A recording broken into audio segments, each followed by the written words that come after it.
આપ જોઈ રહ્યા છો વાત્સલ્યમ સમાચાર, હંમેશા સત્યની સંગાથે। આપ અમને યુટ્યુબ ચેનલ પર જોતા હોવ તો ચેનલને સબસ્ક્રાઇબ કરી બેલ આઇકોન દબાવો અને ફેસબુક પેજ ઉપર જોઈ રહ્યા હોય તો પેજને લાઇક કરો, કોમેન્ટ કરો અને સમાચારને શેર કરો। સમાચાર આપવા માટે સંપર્ક કરો 8732918183। નમસ્કાર સાથીઓ, હું છું પુષ્પરાજસિંહ જાડેજા, પ્રમુખ મોરબી શહેર કોંગ્રેસ। ન્યૂઝ મીડિયાના માધ્યમથી મને એક ઘટનાની જાણ થઈ। ગઈકાલના રાત્રિના આમ આદમી પાર્ટીની એક જાહેર સભા હતી।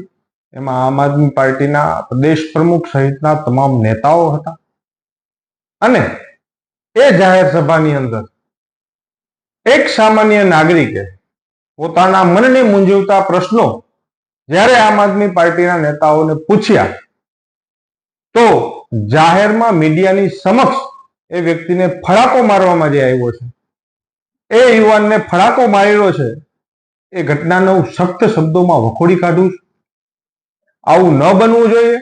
જાહેર જીવનની અંદર કોઈ પણ રાજકીય પક્ષની જાહેર સભા હોય, લોકોને પોતાની વાણી સ્વતંત્રતાનો અધિકાર છે અને એ વાણી સ્વતંત્રતા હેઠળ કોઈ વ્યક્તિ પ્રશ્ન પૂછી શકે છે।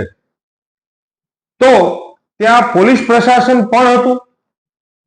જો કાં એને તમારે જવાબ આપવો જોઈએ અને કાં તમારે પ્રશાસનને કહેવું જોઈએ, પણ આ કેટલા અંશે વ્યાજબી કે તમે જાહેરમાં કોઈ વ્યક્તિ ઉપર હાથ ઉપાડો? એ ઘટના ખરેખર નિંદનીય છે। હું સખ્ત શબ્દોમાં વખોડી કાઢું છું। જય હિન્દ, વંદે માતરમ, ભારત માતા કી જય।